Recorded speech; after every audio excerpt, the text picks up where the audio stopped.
Vamos lá, então, turma, falar um pouquinho agora a respeito de puerpério, né?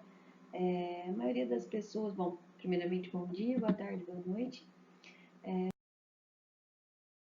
Primeiramente, algumas pessoas têm dificuldade, né, de classificar o que é especificamente o puerpério, né?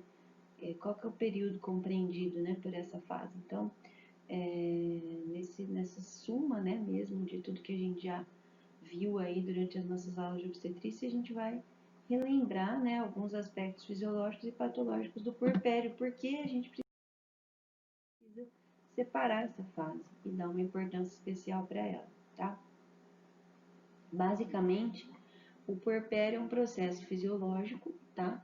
E global, né, em que ocorrem modificações que vão desde a genitália da fêmea depois do parto, levando então a esse órgão a recuperar transformações que foram ocorridas ao longo da gestação, né, desde a concepção.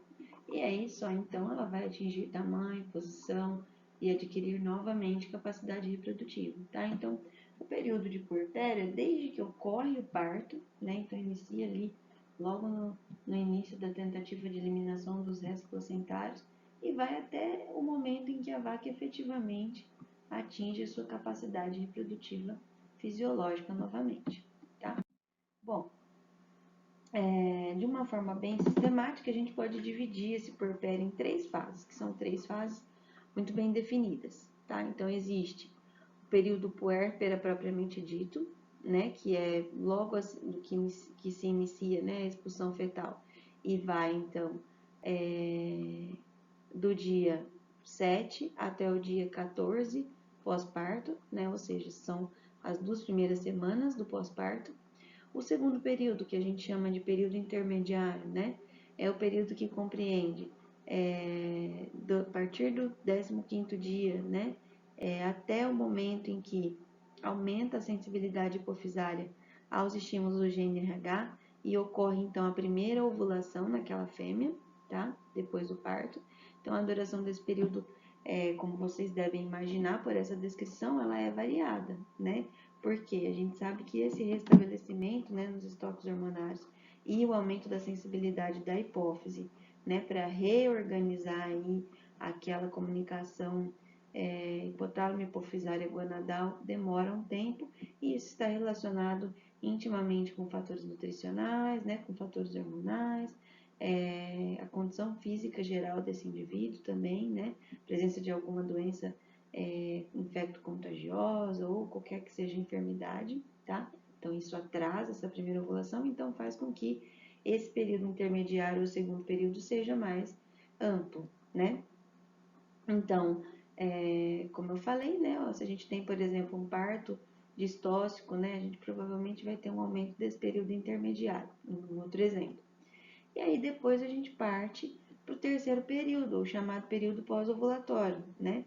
Em que o começo se dá com a primeira ovulação e estende-se então até a evolução completa do útero. Então, é a primeira ovulação, depois ela passa pelo período de gestação, né? Concepção e gestação, e aí então esse período pós-ovulatório aí ele se dá até a evolução completa do útero, né? Que vai ser lá em torno da sexta semana em vacas que pariram sem nenhum tipo de complicação no parto, tá? Então, uma coisa que a gente precisa levar em conta é que sempre nos primeiros dias, né, 4 dias, a evolução uterina é bem rápida e depois, né, ela acaba se tornando um pouco mais rápida, seguindo uma escala logarítmica, né? Então, a partir lá do 4º ao 9º dia, é que ela vai começar, então, a se tornar um pouquinho mais lenta, certo?